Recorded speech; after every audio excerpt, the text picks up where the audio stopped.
Ready.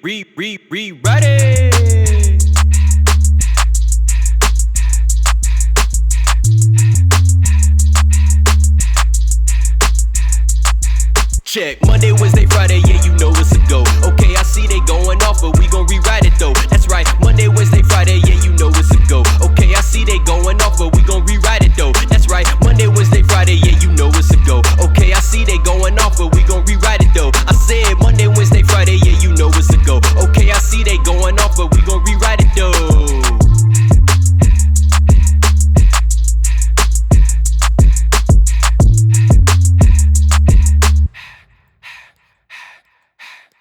Ladies and gentlemen, welcome to another edition of the Rewriters Room. We are the Men with the Pen.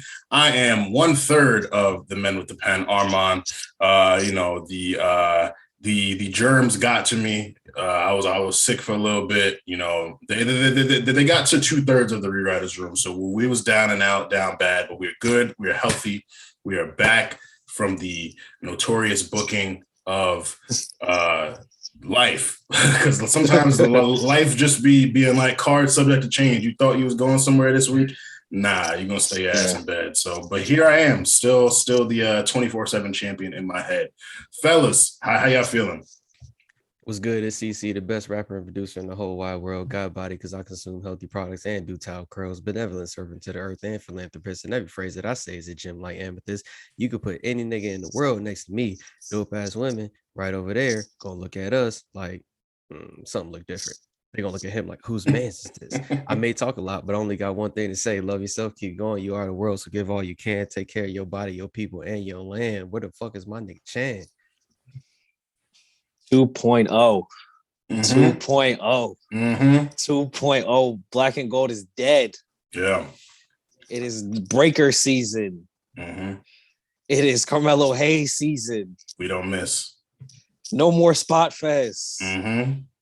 No more Panama Sunrise into a final shot, into a Gargano escape, into storytelling. Storytelling. Characters. Mm-hmm. No, what's going on, people? I'm reporting live from the mid card. It's Chan, lead of the mid card mafia. I just watched WarGames today, so I'm very much so in a NXT 2.0 mindset. Very, very character-driven show that it is. So I'm excited to see what we have going forward into this kind of, day one, 2022, new kind of wave wrestling. Yeah, no, I definitely want to spend a little time on WarGames. Real quick, want to plug the Patreon. I want to give a shout out to Cyrus, Quan, and J5 for that Carmelo Hayes interview that they dropped last week. That was incredible. I made them feel so comfortable. Cyrus and Quan, for two guys who are not journalists, y'all look real composed in them positions. You got held it down. J5 always hold it down. So shout out to the A Show RNC doing these incredible things. You can subscribe to our Patreon /the A Show RNC for as little as $3. And if you want to pay a little more, then you get a little more. The A-list underway, bonus content, all of that. So we are worth your time and your funds. But NXT WarGames, we literally, Channing just watched it. I watched it last evening. CC, I assume you got a chance to see it as well. And, I really, really enjoyed it. This was 2.0's first pay-per-view, right? Channing? I don't even know if they're calling them like what they're calling them, because they're not takeovers anymore, I guess. I saw that they're getting rid of the takeover thing. So I guess it's pay-per-view WarGames, I guess. Yeah, because it's on a Sunday. Yeah, because they've had the themed Tuesdays. Halloween Havoc. Yeah, they had that. Yeah, but this was the first Sunday event that they had in 2.0. I'm like, yo, for their first showing, great. I mean, the Roddy Strong, Joe Gacy match I really enjoyed. The Imperium versus Kyle O'Reilly and Von Wagner was cool. What else happened? The hair versus hair match, Duke Hudson, Cameron Grimes was cool, and then obviously the two WarGames matches, like Cora Jade showed out. Toxic Attraction is great. Even Raquel was all right, and the men did their thing too. Raquel was there. I mean, she definitely was in the match. She was definitely in the match for sure. Yeah, but the men one was pretty dope too. I mean, Braun Breaker and Mello, like we felt it for weeks that they're the guys, and I think last night's performance really solidified it. Grayson Waller also impressed me a lot too. Like he's been getting a lot of social media slander. People are like, he's boring. What is this guy? It's like he works really well in the ring. Like I think there are so many unique characters in 2.0 that he's bland. He comes off as bland. So I get why people would feel a way towards him, but like he works really well. And I think especially when you have him next to Braun, Melo, and Tony D'Angelo, it's just like, yeah, like his lack of character is going to show a bit. It's going to be a bit more obvious, but I think, again, a lot of these wrestlers need time to develop. Like Braun and Melo are clearly the cream of the crop, but the guys beneath them are coming up. So I'm patient with Grayson's development. And I got something I want to talk about with regards to Tony D'Angelo, but I'll let y'all speak on War Games. On the Grayson subject, one thing I do respect about them is that there does seem to be some level of like, I know I can't wrestle as well as Braun and Carmelo, so I would just jump off shit. Like I'll take the hits, like I'll take the spots where I'm getting my ass whooped. I'll just do that part because at least I can do that. And it seemed like he was at least aware of that part because he's clearly just not as good of a like technical wrestler yet as the other two guys.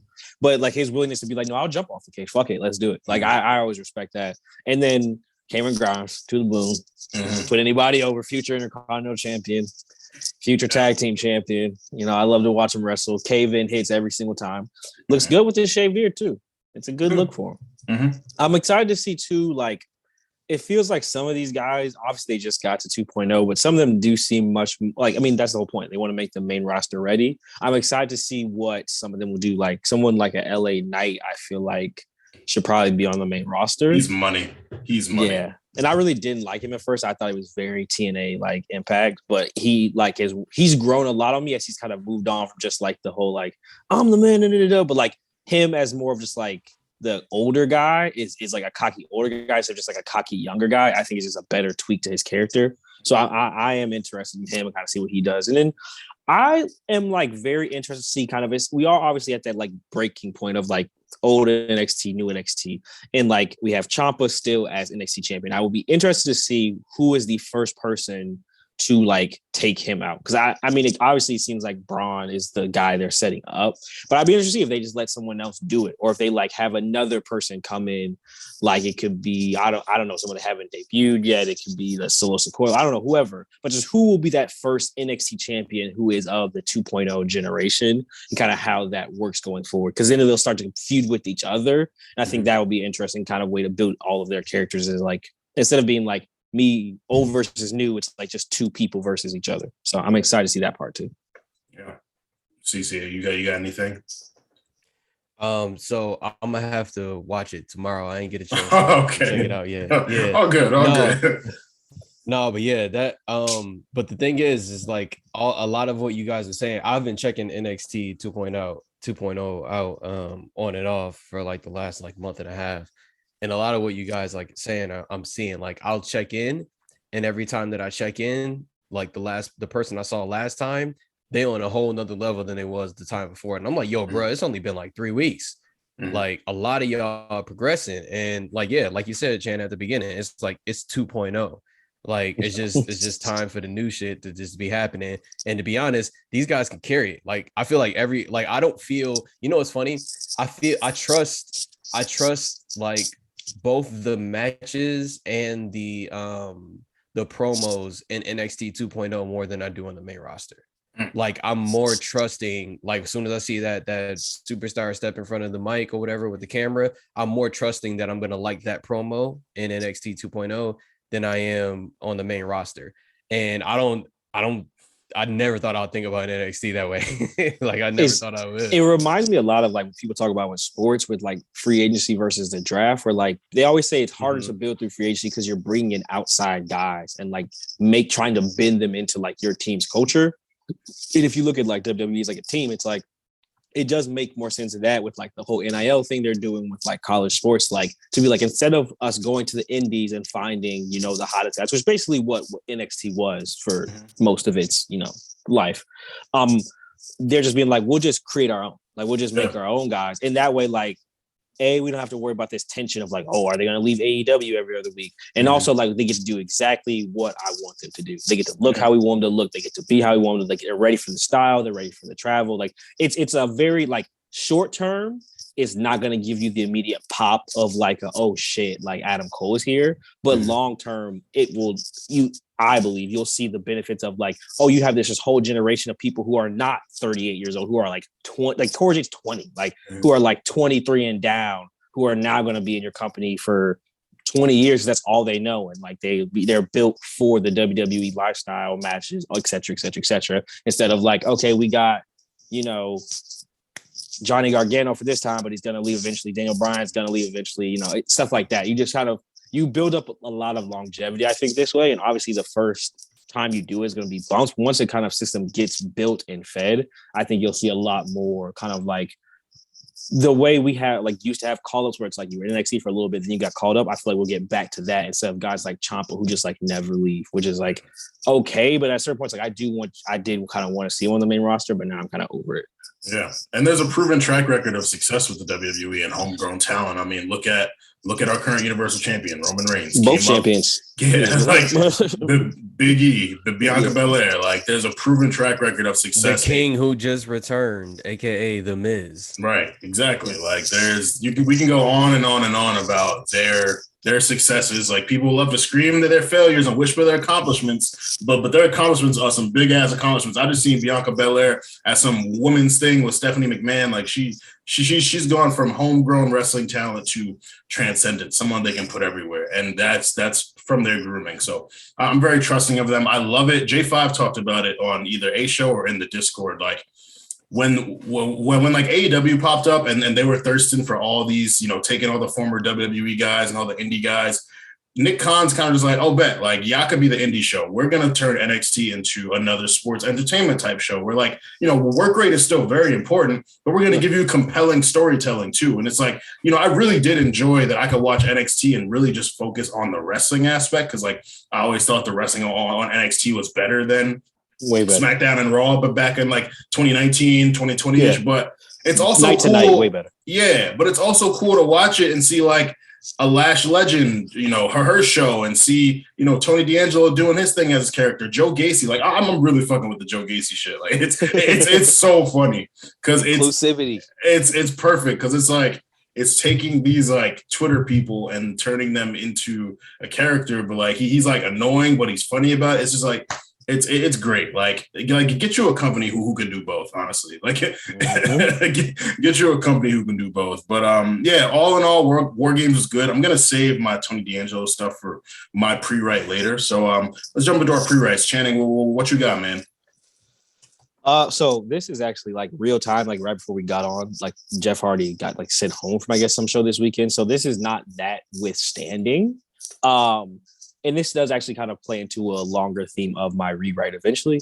But I think it's how we turn back the clock a little bit. I think we're coming up into a new era. I think obviously this won't happen in real life, but I would like to see at some point here in the near future, I'd like to see Edge get a WWE title shot and win it. And I'd like to see Jeff at least get a Universal title shot. I think we should roll the clock back. It's 2008. The rated R superstar, the charismatic Nima, let him go up. I think Edge could have a cool match. I think you do a multi-person match. You put Big E, you could have him, Rollins, Finn, Owens, whatever you want to do. I think you could do a nice match where you're not making anyone look particularly weak, but you somehow still get the title on Edge. And then kind of similar with Jeff, the idea I did have that I think would be interesting because you can't really like it's hard to think of any way to beat Roman at this point. But so I think the Roman has to lose not only due to like a person, but due to like stipulations and like context out of his control at this point. So I think if you did some type of elimination chamber situation, whereas like he gets beat, basically like 4 other people try and beat him, and then all 4 of them take him out, and then it's okay. Now we're gonna figure out who's the champion now that he's been eliminated first. You could have Jeff Hardy jump off of the top elimination chamber, Swanton bomb, get Roman the title. But I think that like we are seeing that a lot of like certain wrestlers are just very over right now.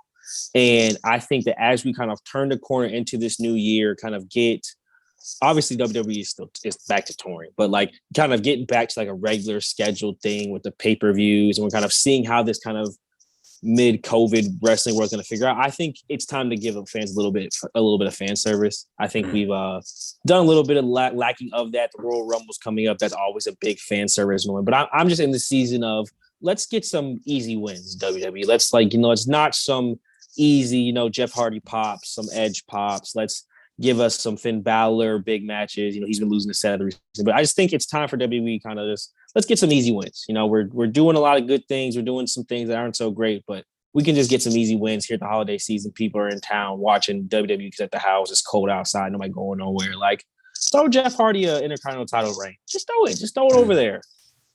It's so Shinsuke's not doing anything.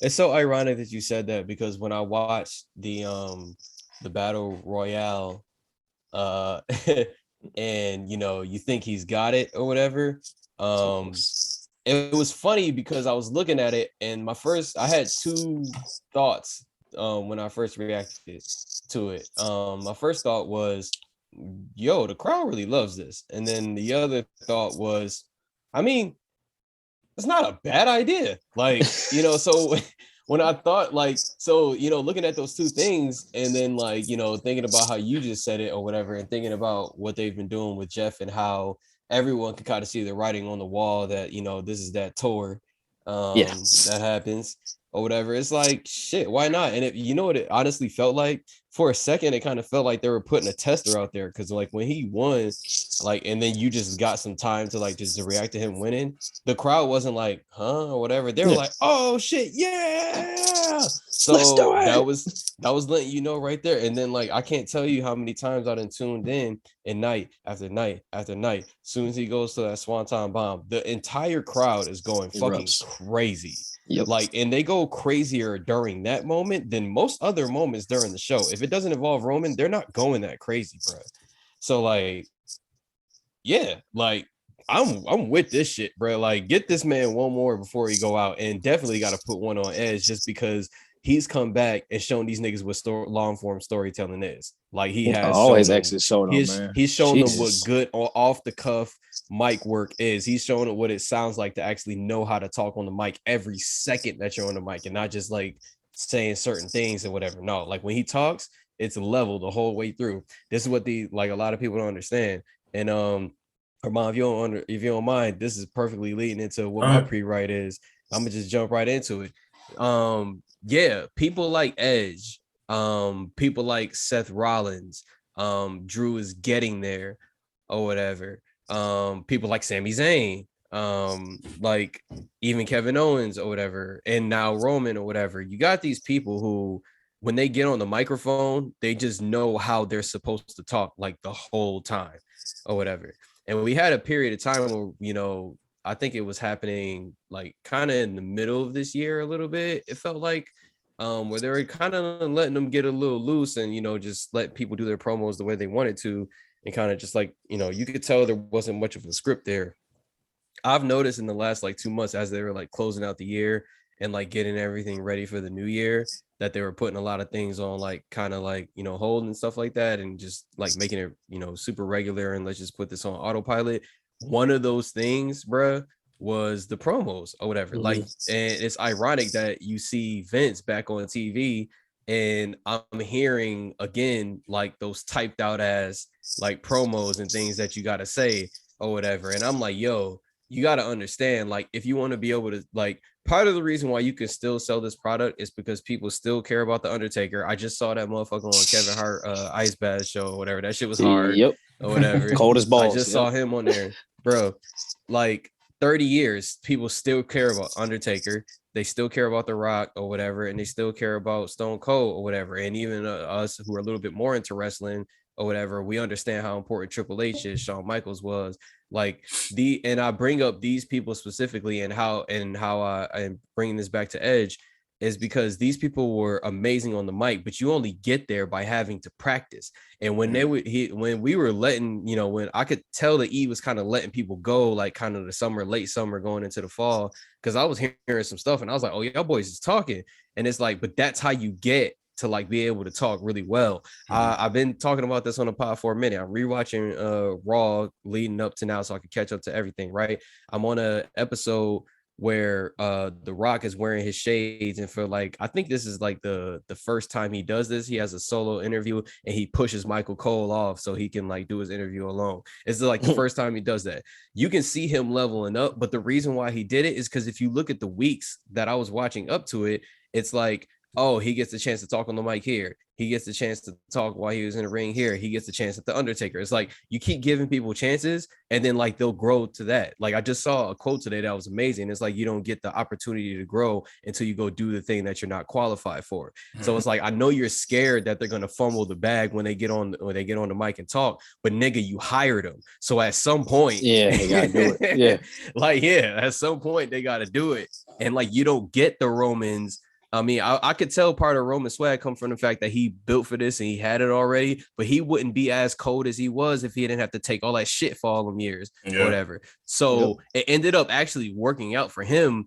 But like long term, that's not going to how many Romans are there? How many people that had written out promos and was talking and you thought they was corny just from the way they was talking, but they really should have been a good wrestler like the whole time? How many people are we missing out on like that? When I think about people like Ricochet or whatever, you see him getting a little bit more like poking his chest out a little bit more, but what if you could really let him go? I know Finn Balor could talk some shit. Let him talk some shit. Like, come on, bro. Like there's certain people, and I know like, you know, there's a certain formula and whatnot, but I feel like you guys could take it to another level. Part of the reason why the Attitude Era was so successful is because it was called Attitude Era. There's something about, you know, edginess, and wrestling already has that because you motherfuckers throwing cameras and shit at each other and throwing people out of the ring. You already edgy. Let them talk edgy too. So, you know, cut it out. We're coming to please do not go back to the script shit. I know y'all just trying to get through for the holidays and y'all gonna get back to y'all release schedule program. But when y'all get back to the regular shit, let these niggas talk shit, please. It makes it so much more fun. Yeah, that's all I gotta say. You spitting, bro. And speaking of someone who talks his shit really well, we were talking about the battle royal. It looked like Jeff Hardy was going to win, and like that, I think that false finish was even more convincing because they actually rang the bell. Like usually when there's I thought he won, yeah, like usually when there's someone left who they don't know is there, like the bell don't ring, so the guy is celebrating, but them ringing the bell made it seem like, oh shit, Jeff actually got it, and then Sami Zayn comes in, throws him out. I was like, yo, Sami Zayn is about to get a solo world title opportunity. I don't think he's ever had a solo world title opportunity. He's been in multi-man matches, but like a solo world title shot for Sami Zayn, like I've loved his character, you know, for the entire time that I've been familiar with him as a wrestler. He's incredible as a heel. He's been doing, you know, like he's kind of a Swiss Army knife. You can put him in any situation, he's good. But like I loved him as Intercontinental Champion. I was like, yo, like what's up? Like when's he going to hit that next level? And so him getting that solo shot against Roman was dope. And then you hear Brock's coming back. You're like, all right, Sammy not winning this shit. Sammy might not even get his match. Not even close. And then he gets his match. Brock, who surprising to a lot of people because Brock just don't be on the mic that often. Brock was great on the mic that episode of SmackDown where he Brock is funny, bro. I remember he in a UFC match afterwards, he was like, I'm just a white boy from it or something like that. He's funny for real. He's funny.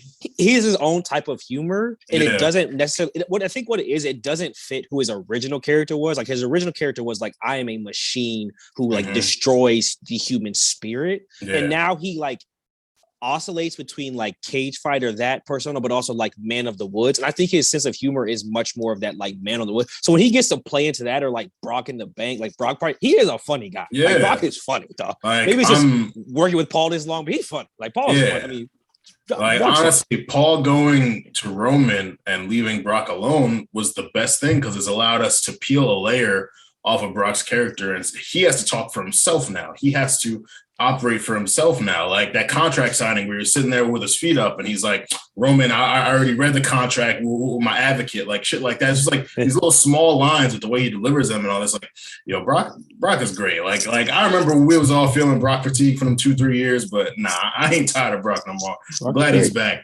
But so Brock convinces Sammy to take his world title match, beats up Sammy before the match because Sammy gets a little too loose with the lips and says, oh, you would have an easier time beating me than Roman because your track record against Roman was. I was like, yo, Sammy, you fucked up, bro. You shouldn't have did that. But Brock helped you. You shouldn't have did that. So he gets cooked, loses world title match. But that moment though, because SmackDown, Mills has been saying it. A lot of people feel like SmackDown got fleeced in the most recent draft. Like most of the town is on Raw. So it's like, who's SmackDown gonna have face Roman? Like Drew is there, but you don't want to go Roman Drew immediately. Like you want to save that for a big pay-per-view. And like Brock just lost to Roman. So like, what are you going to do?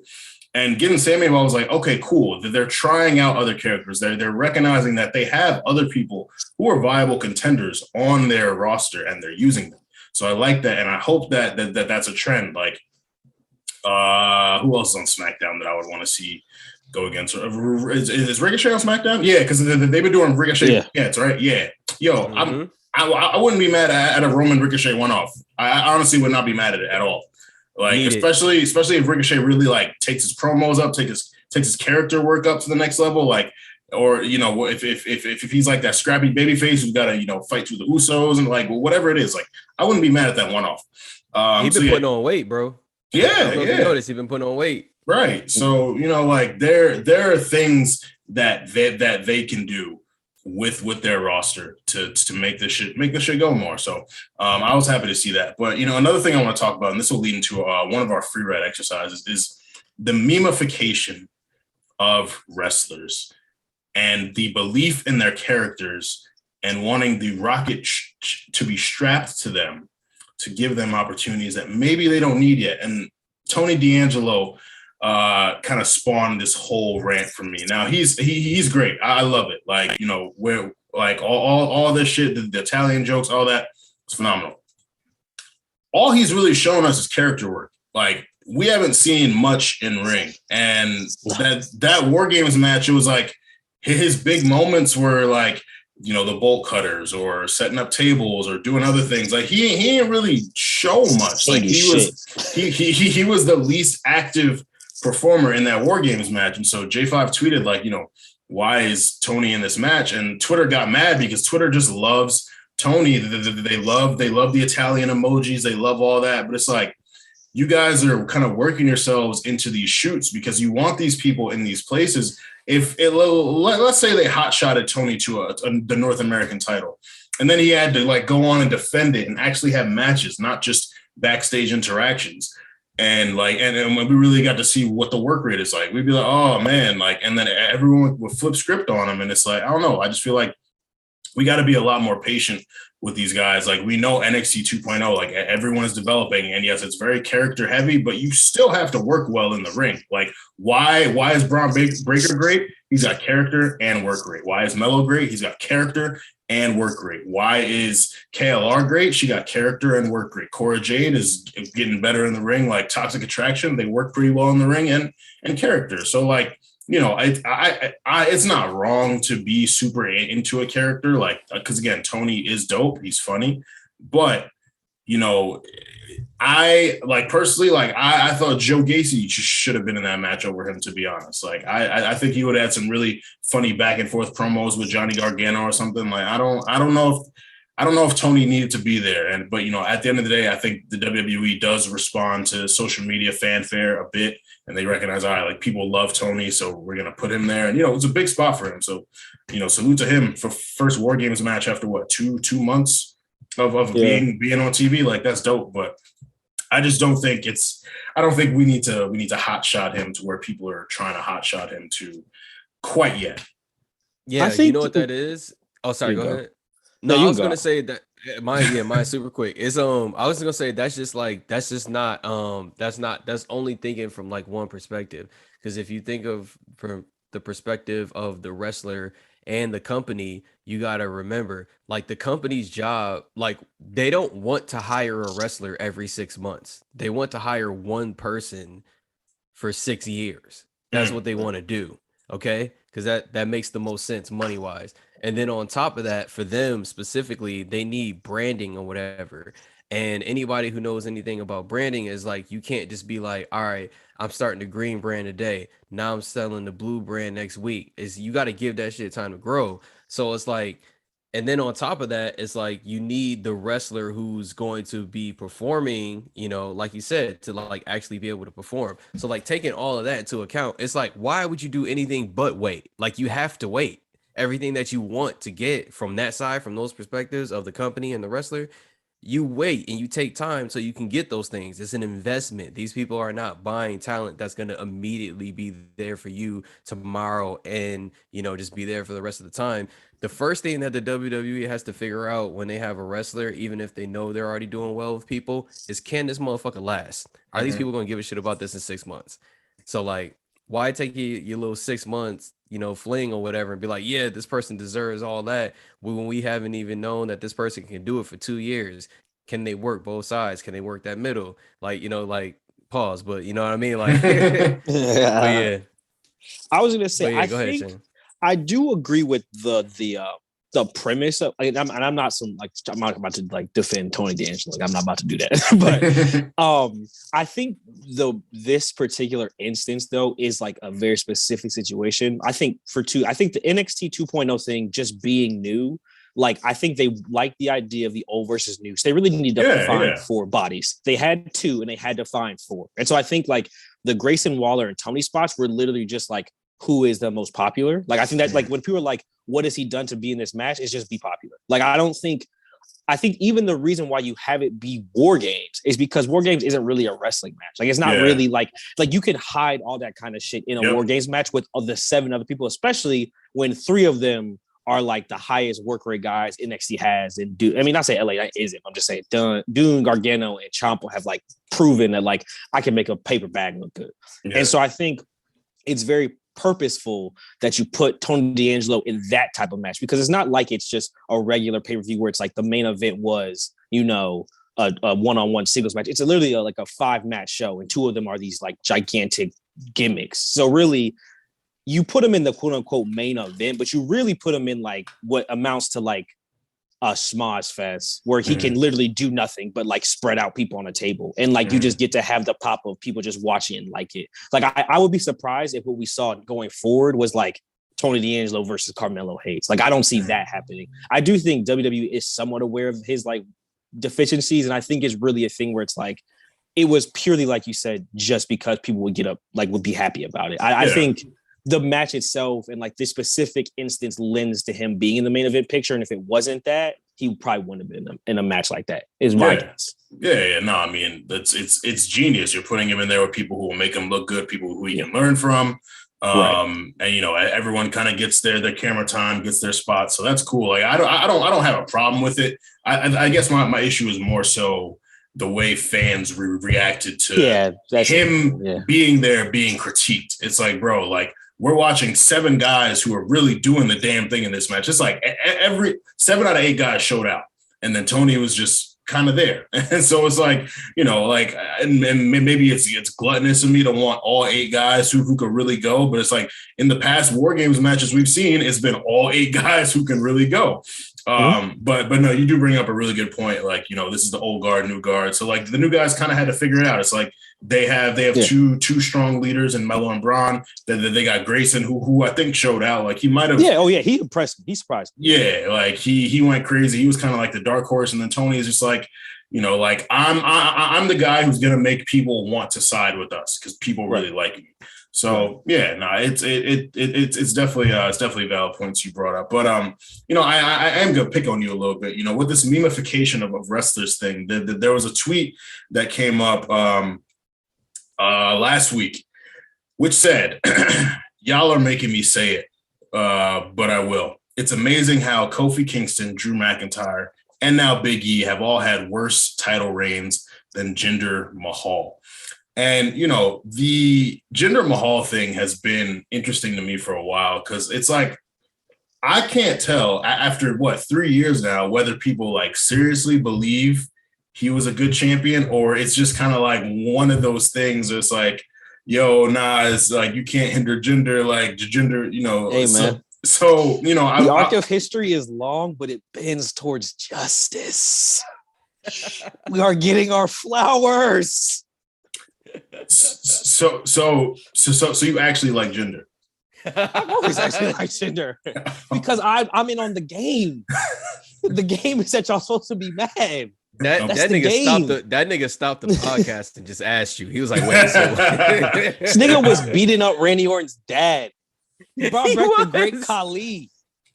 He's working on different levels. But no, in all seriousness, I don't like obviously Jinder Mahal as a individual character and wrestler is not better than any of these three wrestlers. Mm-hmm. But I think one, and this is my personal preference, but I think this is true, I think, throughout a lot of wrestling, heel champions are always more interesting than babyface champions in the long run. A babyface champion has a much more interesting climb usually, but for a babyface champion to have a lot of longevity, it's like hard because at a certain point you're just like, okay, good. It's like, okay, good guy. Like it's not, it's more interesting when the bad guy wins because he can win in different ways and do different kind of dark things and help. Like, whereas the good guy kind of has to win the right way every time. So I think that's what it really is. It's not necessarily that like Big E is less interesting than Jinder. It's just that Jinder was at a different point in time in WWE where there was just like more people, less COVID, and also he was a bad guy and he was different. So you truly had no idea what was going to happen when Jinder Mahal, like the fact that he won. I remember when he won, I was just watching like, what is going on? Like, what is happening? Yeah. But like when Big E wins, when Kofi wins, it's this amazing moment. But then afterwards, it's like, how do we chase that high again? And you can never chase that high again. Whereas Jinder, like you could, because you have no expectations. Like he didn't have like, he had the Bollywood boys, but like you didn't really know who they were. Like you didn't really know that he had a Punjabi prison match. Like Big E's not going to do anything like that. So I think that's kind of where the actual comparison comes. If you want to be serious about it, I think it's that. And same with Drew, same thing. Like it was COVID, and also like Drew has to win with a Claymore kick to win the match clean every time. Whereas like Jinder, go ahead. Whereas I'm just saying with heels, you could just have more variance, so you just have more interesting in sometimes. So people just kind of are more excited by that because there's more options. Whereas like if the good guy wins, he kind of has to win with his finisher in the middle of the ring. But that's my thing. I feel like Drew's title reign was especially good because you look at like something like the ambulance match with Randy Orton, where like he has all these legends help him, and like he hits Orton with the punt kick, or like the second title match against Dolph, where he's like, okay, so the match is Extreme Rules, but it's also Extreme Rules for me, and then like he like hits him to start it. Like Drew was doing badass stuff as a babyface, which made his reign a lot more interesting to me because it wasn't just like, oh, I'm this guy who had to scratch and claw. Like I scratch and clawed and like I'm here, but I still have to scratch and claw to defend my title. Like it's not like I'm gonna go out honorably and like not ever try to get it back again. Like we saw, he lost it to Randy Orton, and like he was giving Randy Orton hell for those 2 weeks before he got the title back. So like, I don't know, and that's the thing. Like people have said, Drew's like, was COVID. I think Drew's was COVID. Drew suffered just like that. I can't even compare that to someone else's reign because there's literally like zero fans. Like I can't even compare. Like there's no pops. Like that's the toughest part for Drew. But I think like to say Jinder's reign was better than Drew, like to me, I can't do that. I can't say it was better than Kofi's. Big E is too soon. Like he's only defended the title against who? Bobby Lashley, and I think that's Kevin. That's literally it. Kevin right now. Yeah, like so he really hasn't defended the title enough. Like I definitely have my not concerns, but like I'm kind of like waiting for it to maybe hit another level, Big E's reign. But I just can't say like, oh, Jinder is absolutely a better champion and had a better reign than Kofi, Drew, or Big E. And so I just really needed to analyze and see, do people actually like, do they really like Jinder, or is this just like this meme that people run with? Like kind of like Nav. Like I'm actually a Nav fan, but there are a lot, but there's a lot of people who be like, yo, Nav's the GOAT, and like they're joking, but they push the shit. So I'm like, yo, is it kind of the same with Jinder? Like I think what it is, I think two things. The specific phrasing of the tweet is like part of it is that like it's not Jinder as champion, it's simply the reign. It's basically like the story that a writer wrote was that story better than the story they wrote for Kofi, which is like I think that's where you can kind of parse this part. Like I don't think anyone with a honest opinion, like even myself, I would never say Jinder Mahal is a better wrestler than any of those three people or was a better champion. That is just that's just being biased. But I do think there's an argument that just like I said, the story that could be, depending on what you're looking for. Again, I just like heel champions. So that's a me preference thing. But I do agree with you that sometimes the joke becomes so like it no longer becomes a joke where it's like, well, if we're all doing the joke, no one's in on the joke anymore. We're all just saying that we want Jinder to be champion now. And it's like kind of one of those things that like just kind of feeds in on itself. And I think that kind of to your point of Tony D'Angelo is kind of what happens with stuff like that, where it's like, I think some people like genuinely like him, and some people like, no, this is so kind of corny, it's funny. But if everyone acts like they really like it, at the end of the day, it's like, well, we're all just cheering for Tony D'Angelo at the end of the day. Like, it's like, what's the guy with the fucking snake on his hand puppet? Santino? Oh, it's Santino Marella? Yeah, it's like that. It's like no one really is like he should be WWE champion, but we were all kind of joking about it. So where it's like, oh fuck, they almost did that. Like they almost did that. So it's like I'm very surprised he never won a Money in the Bank briefcase. I'm very surprised Santino never got it. Like, bruh, they gave it to Damian Sandow and not Santino Marella, bro. Like that's disrespect. That's what that's called. They couldn't tell if it was a joke or if people really liked the guy. Probably like, I mean, people cheer for him. Santino was over. Santino was over. He was. I wasn't like, watching wrestling and I was hearing about Santino, bro. That nigga was over. I wasn't even watching at that time. But I guess for me also, just to not to, and I don't want to harp on this gender thing too much, but also like I also didn't think the reign was that good. Like the way the way he won it from Randy initially was like, oh wow, like he really like finessed and bullied like the Viper. That's dope. But the Orton matches wasn't that good. He needed Great Khali to come back to win a Punjabi prison match. Like the Shinsuke matches weren't that good. Like really the best moment of his reign for me was when he called out Brock, said I'm gonna face Brock at Survivor Series, and then ended up losing to AJ. Like, I'm like, bro, like so that's really where my like head scratches come from. Like, yo, did people actually enjoy this reign? Like, what was I missing? If I think about you, he's probably the last WWE champion who I think no one saw coming. Oh, like, 100%. I think that's part of it too. Is that it's like, when's the last time that's ever happened? Like where you were it'd be like if Sami Zayn would have beat Roman. Like it would be not that level, but like if he would have become champion somehow, it's like that level of like, no fucking way, bro. Yeah. Like it's just like it's just like that is part of it too, where it's like the novelty of like this thing that happened that like we may never see ever again. I think people also hold it in reverence for that too. And then there's also like the like person like he's like Indian descent, like that stuff of it too that people liked as well, obviously. Like, but I think just the novelty of like, when's the last time we've had a WWE or Universal Champion who like no one saw coming? Because even Kofi Mania, it had built to the point where like, okay, like it had to happen. But like it would have been one thing if it's the first night Kofi would have won. They're like, oh wow, this is really happening. Yeah, that's a great point. Speaking of title reigns that people may not expect, this woman, this Blondie, she's been touted as a future women's champion. And, as we record now, Raw is on. We will not know the result by the time the recording ends because we're going to be done before the recording, before the show is over. However, Liv Morgan has a Raw Women's Championship match against Becky Lynch, her first singles titles match. And there's a lot of excitement going into it. There's a lot of people who are excited for her. She's been texting Trish Stratus. Trish Stratus is referring to her main event match with Lita back in 2004, saying this time the blonde, or 2005, whatever it was, saying that this time the blonde is going to win. And I'm just like, oh, like, y'all really think like Liv is going to beat Becky? Like that's very interesting. And if she were to beat Becky real quickly for our free write, how would y'all book her title reign?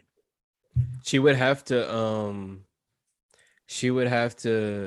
have like she would have to have all John Cena type matches, bro. Like she would have to get her ass beat like the most of the time and then just come back at the end. That's the kind of character she'd have to play.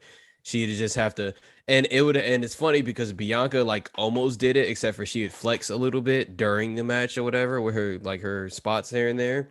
But Liv would have to actually like get her ass beat or whatever. Like if you ever watch like an old Shawn Michaels match, the only time he really flips it on somebody is when like maybe they get outside the ring, he gets some time, and then he does like a reversal. And next thing you know, he's like throwing them against the stairs. Then he gets them like back in the ring, and then he like stumps on them a little bit.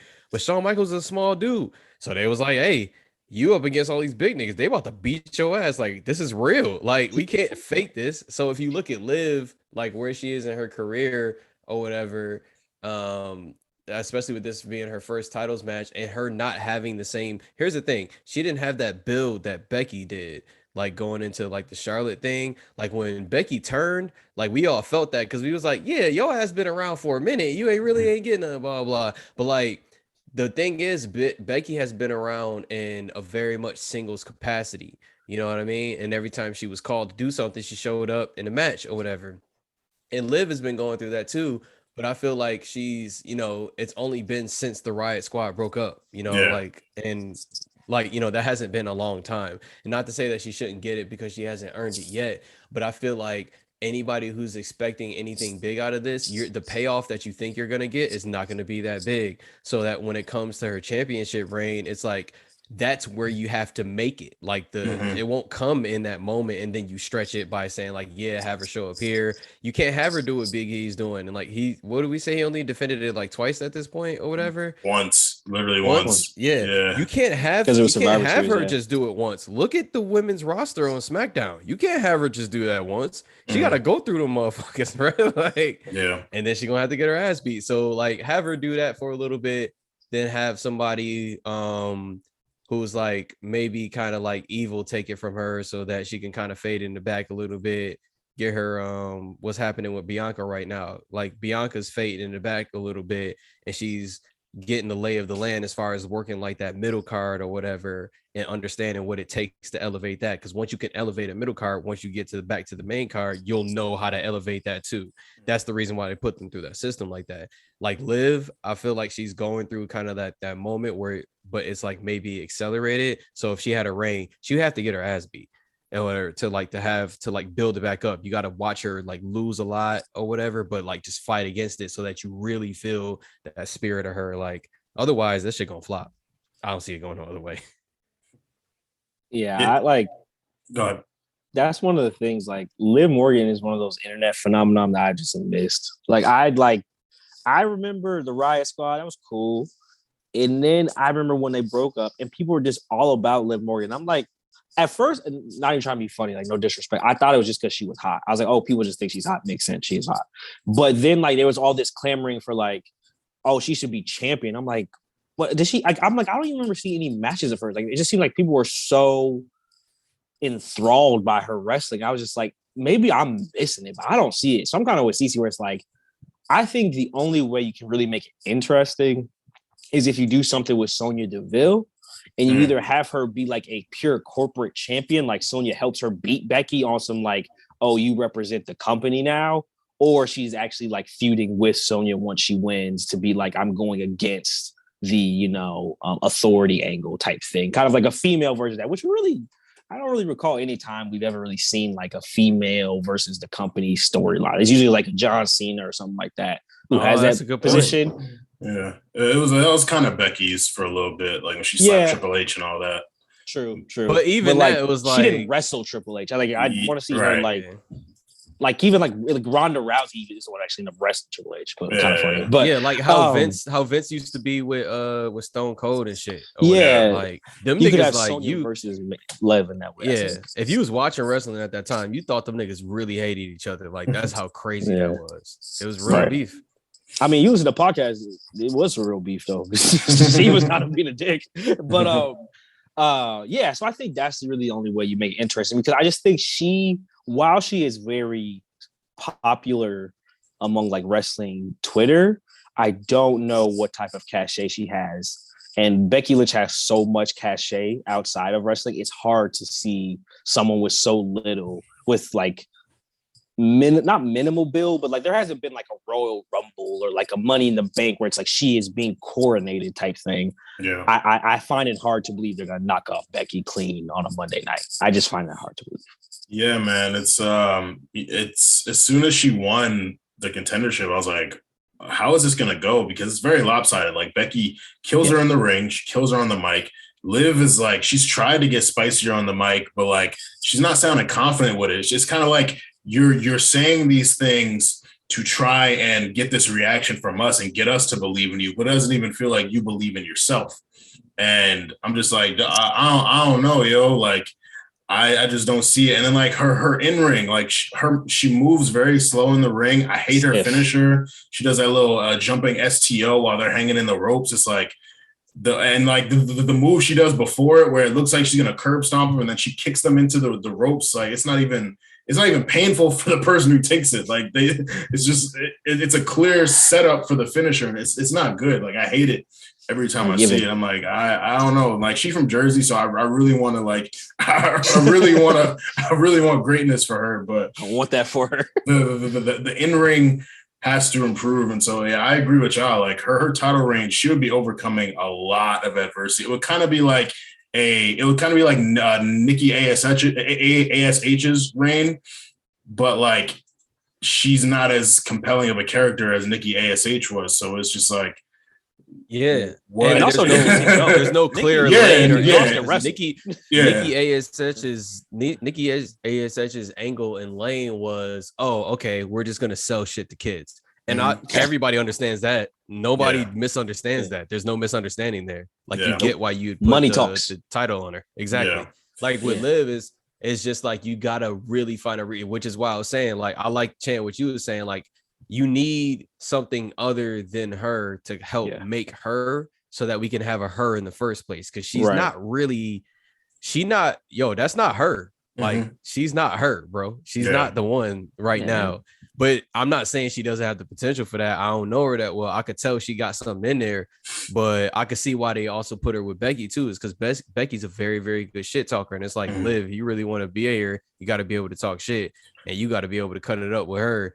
And I think being able to like go in and have this initial practice, but eventually lose this match tonight, which is probably going to happen or whatever. And then have her character like have to be like she's going to have to be edgier now because she's lost, but she still wants it. So now she's going to really have to do it. Like giving her that opportunity to really talk shit like that. Yeah, let's see how it goes or whatever. But it's just like saying what we was talking about before. We got to watch how that shit play out first. We can't just assume that it's going to be dope. Yeah.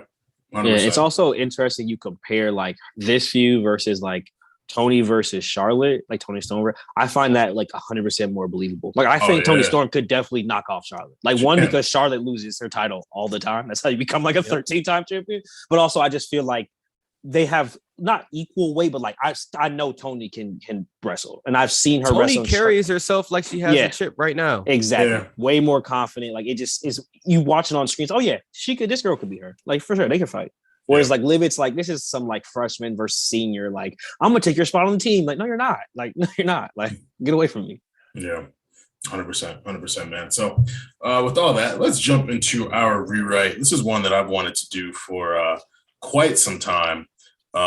So we will be doing WrestleMania 36 if COVID did not change the entire thing for us. So as you are well aware, WrestleMania 36 was supposed to take place at Raymond James Stadium in Tampa Bay. It was going to be a one-day event, and then COVID-19 popped up like card subject to change. So all of the wrestling operations were moved to the Performance Center. WrestleMania was turned into a 2-night event. It was taped weeks before it. And this was also the first WrestleMania that utilized NXT. We saw leading up to it, Charlotte had won the Royal Rumble match. It seemed like Bayley was tied up. It seemed like Becky was tied up. So it was like, who is Charlotte going to face? And then Rhea Ripley pops up on her like, challenge me. You should challenge me. And Charlotte didn't seem about it at first. And then, eventually she agrees to the match. An interesting tidbit about this WrestleMania. This is the first time since WrestleMania 23 in 2007 that Triple H was not scheduled to compete at the event. Because we know one thing about Hunter is he'll sit out all year, and then WrestleMania time comes up. He's like, oh, it's time to sell some tickets. It's time to put somebody over. All right. Like, or I mean, unless it's Batista. He didn't want to put Batista over. Batista took that. Never will. Went back to Hollywood. He's like, nah, you're not beating me again, dog. It's clip for you. So with this WrestleMania, there were several major superstars who ended up sitting out. Roman Reigns, of course, who was supposed to be in the Universal title match with Goldberg. The Miz got sick. That turned the tag team triple threat match between New Day, Usos, and Miz and Morrison to a triple threat singles tag team championship ladder match. Rey Mysterio sat out. He was originally scheduled to face Andrade, and then Andrade also ended up sitting out, which led to Angel Garza and Austin Theory taking on the Street Profits for the Raw Tag Team Championships, which gave us that moment where Bianca Belair debuted, and the rest was history. So we are rewriting this event as if COVID-19, coronavirus did not exist. So we are doing WrestleMania in front of fans one night. Raymond James is lit. The Weeknd might pull up for a performance. Lord knows, so who would like to begin? I'll go because you go, CC. Mine's gonna be a little shorter, I believe. So we know what was going on around this WrestleMania time. Armand already talked about it. Somebody was supposed to be in a certain kind of match, but I think that person should have been in another kind of match. We all saw it, we saw the classic that they put on. I think it was like just the first time they had a match on TV. One of them was rumored to be retiring soon, and it was also rumored, but I don't think ever confirmed, that the person who was retiring would have liked that other person to retire them. And I'm calling it right now. I want to see the retirement match, and I want it to happen in a different way, not at this WrestleMania, maybe at the next one, but I want the setup to happen now. I want at this WrestleMania, I want Rey Mysterio to challenge Andrade for the United States Championship. And I want to see that WrestleMania classic for 20-25 minutes, no DQ. That's what I want to see. I'm telling you right now, bruh, come on. We call it Night of the Living Latin Legends. All right, this is what I'm saying right here. Listen, you got Rey Mysterio and Andrade, right? If I'm not mistaken, Zelina was still with Andrade at this time, right? She was. Yep. She was, right? Okay, boom. She was both so you got, come on. And they were just introducing Dominic too, right? Around this time? Or like Dominic was he backstage? He was around, yeah. He was around. He wasn't wrestling though. I think he might be backstage. Because this is like when he was, I think this is like a little just before him Rollins somewhere around that family time. Yeah. Exactly. Yeah. All right. So boom. All right, here you go right here, bro. You got Zelina.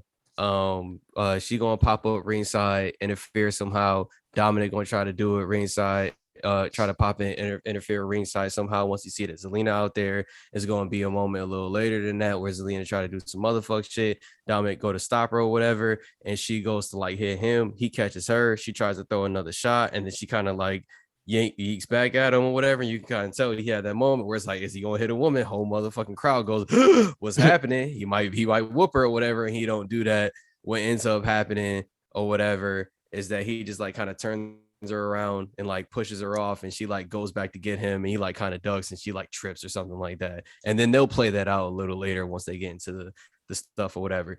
But at different points, Rey and Andrade get distracted by this. And you first see Rey get distracted by it, and then you think, and then Andrade is gonna win, and then you see Andrade get distracted by it, and then you think Rey's gonna win, but nope, that just keeps going back and forth or whatever, right?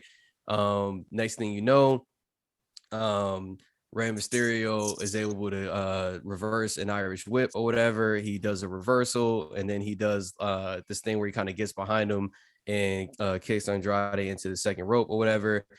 He goes to do the 619, and as he's going to do the 619, Zelina's like coming up to like beg him to stop, which kind of throws him off, and he kind of like, loses his balance for like a second, comes out of the ring or whatever, but he remembers that he's right there, tries to go back in, tries to go for the 619 one more time. Andrade catches him, does something where he kind of like, yanks him up through the ropes or whatever, gets him one more time, just finishes it, and he ends up winning or whatever.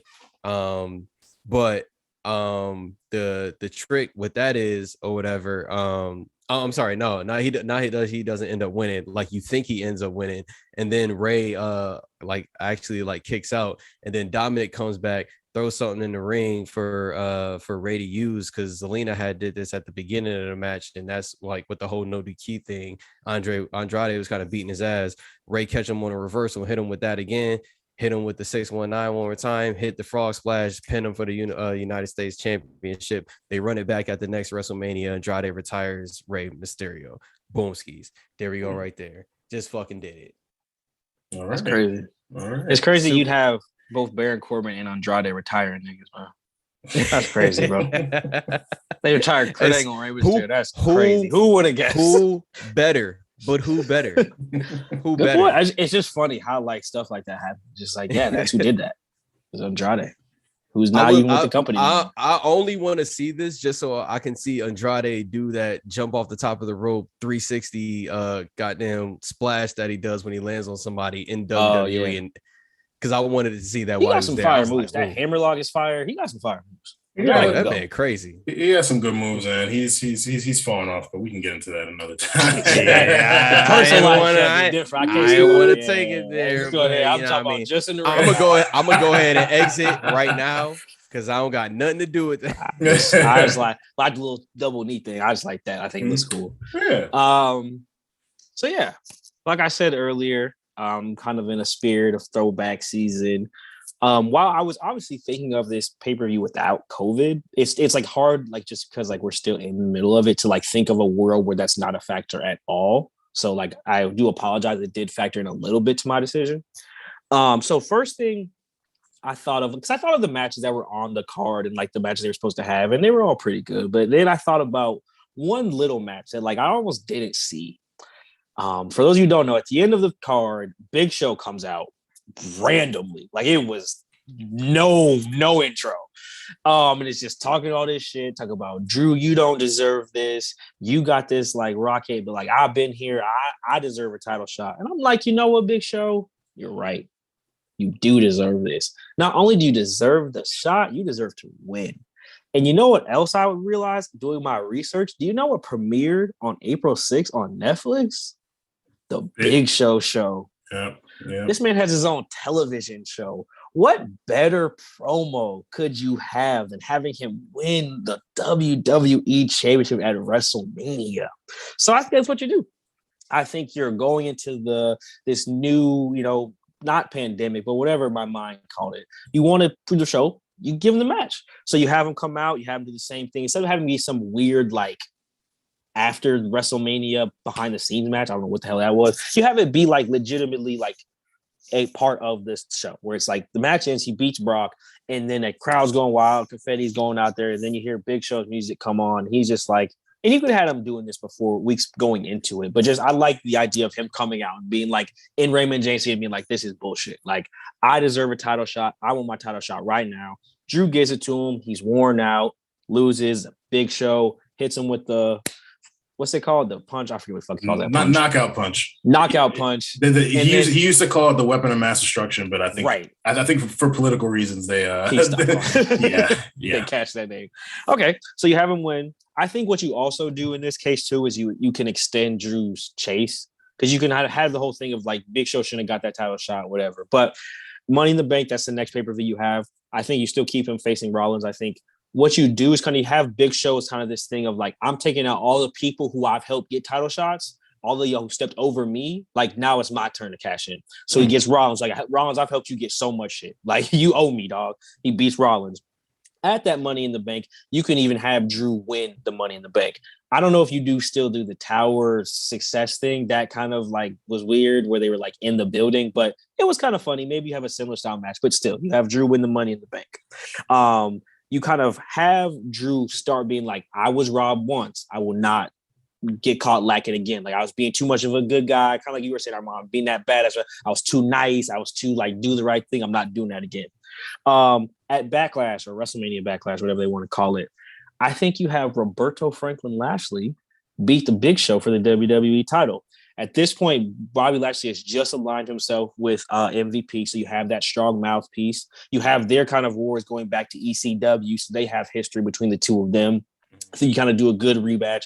I think it kind of sends Big Show off to do his TV show. Like I said, he does have to do stuff for that, so he can't be champion all year. But I think you can do a nice little promo, give him the title, Bobby Lashley wins, he's there now.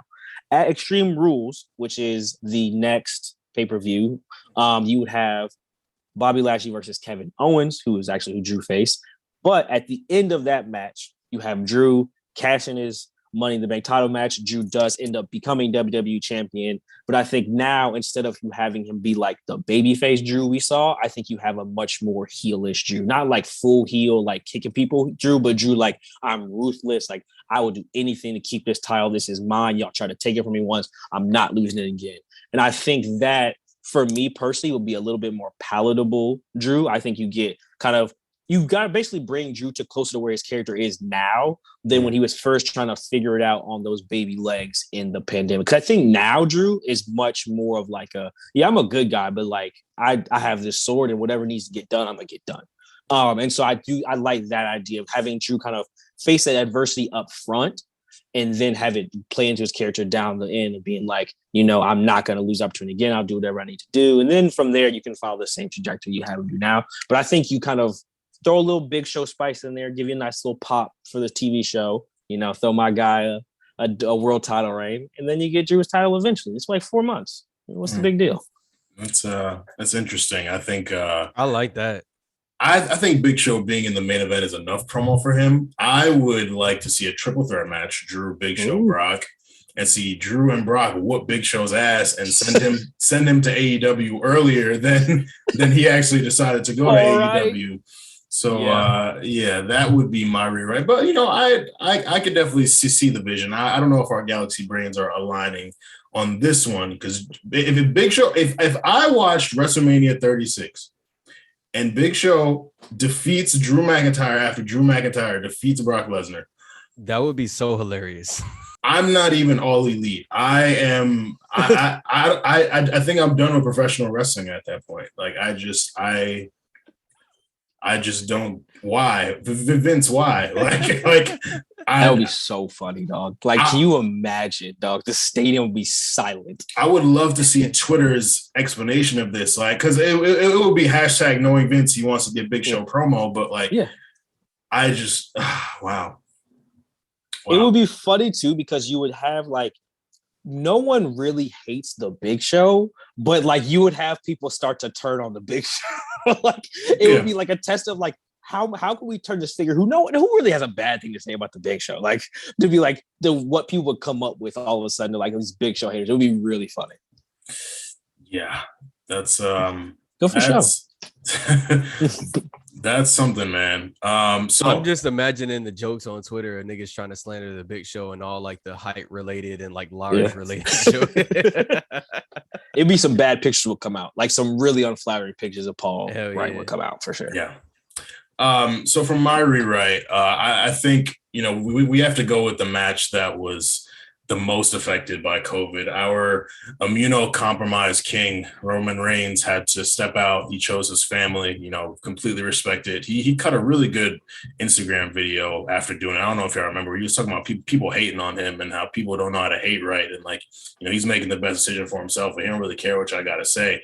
And I loved it. And we've talked about this before on the show. Like, there were seeds planted for Roman's heel turn when he was feuding with Corbin. Like the way he was talking then, the way he pulled up on Goldberg and said, I'm next. And like those weeks leading up to the match before he dropped out, talking about he was the workhorse of the WWE, all this, like there was a certain edge and attitude. And he's always had that, even when they were forcing him as a face, but it really felt like he was a lot looser. And he was really just like showing a lot more of his personality and his confidence. So this match would close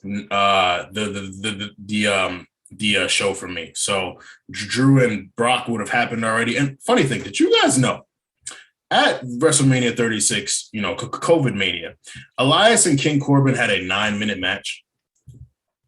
We don't talk about that. Elias looked at the card. Yeah, there was a couple singles matches. Like Otis had a match too.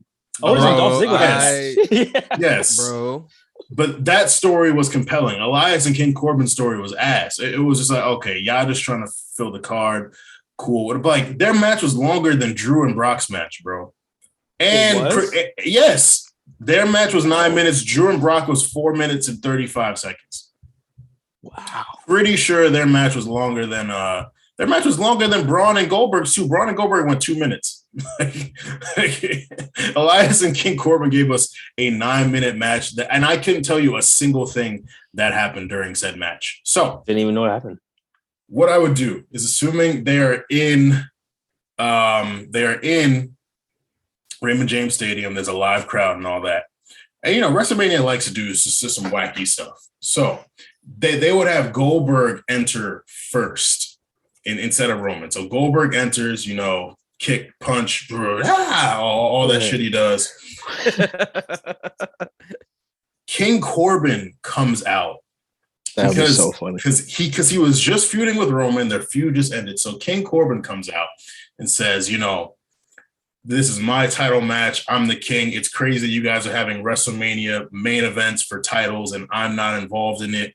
But back when Brock Lesnar was king of the ring, he got an automatic title shot. Back when King Booker was king of the ring, he got an automatic title shot. Where's my title shot? So King Corbin is walking out there as if he's about to get the match against Goldberg. Now, people with Goldberg, some people love him, some people hate him. So he's kind of like a tweener. You turn Goldberg face in that moment by having him just absolutely beat the shit out of King Corbin and tossing him out of the ring. Spear, jackhammer, tossing him out. Now, as Goldberg finishes King Corbin off, who is in the ring? A Roman Reigns who has just turned heel. Goldberg turns around, Superman punch, spear. The bell rings, Roman pins Goldberg. It's possibly the shortest world title match in history, breaking the WrestleMania record for short world title matches. Roman's heel now, calling himself the tribal chief, all that. I think you do a double turn kind of thing. Even though Goldberg's a tweener, you turn him face by having him cook King Corbin, and then you have Roman come in and take the advantage. Like Roman's like, I'm the workhorse, I deserve this. He's been talking all that shit all these weeks. Rather than him, because if Roman and Goldberg had an actual match, it would be 4 or 5 minutes. I'm trying to see all that, man. At that point, they probably wouldn't have had Goldberg to do a long match. So it's like, you lean all the way into the short match thing. Like Goldberg don't work by the hour. You have Roman come in to do some cheap shit, and then you start the tribal chief title reign there. So that's kind of hard. Yeah, man. Yeah, the King of the Ring point you bring up is really a good one. I didn't think of that, but that's a really good point. Bro, there's been a lot of selective King of the Rings who get title matches. Some of them very don't. Good point. It's So I and of course you have King Corbin just do that with his he's just so unbearable. Of course you come out during WrestleMania trying to get a title match when we want to see Roman versus Goldberg. So you see Goldberg beat him up, you're like, you know what, Bill? I fuck with you. You cool.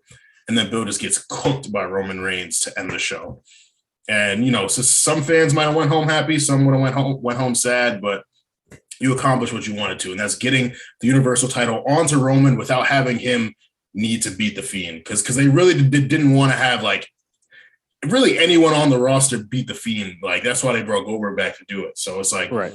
You get Roman as Universal Champion, you get him into this heel turn in a really cool way for people, a shocking ass way. And then you could even build up to the Paul Heyman allegiance, assuming Brock stays around after he loses to Drew. You have Brock come over to SmackDown, Brock start chasing Roman. Paul Heyman comes back with Brock, and then Paul turns on Brock in a match to join Roman. Bro, that would have been so much. And the way Roman and Paul aligned was still super dope. It's been dope this entire time. But if Paul outright turned on Brock to align with Roman to help him retain, it's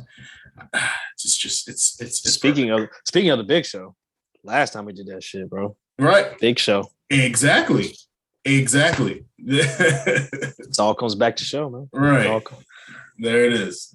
So that is our WrestleMania without COVID. Listeners, if you would like to rewrite a WrestleMania 36 match, assuming coronavirus didn't rear its head, hit us on Twitter and, let us know how you would have done it. But that is our show for y'all.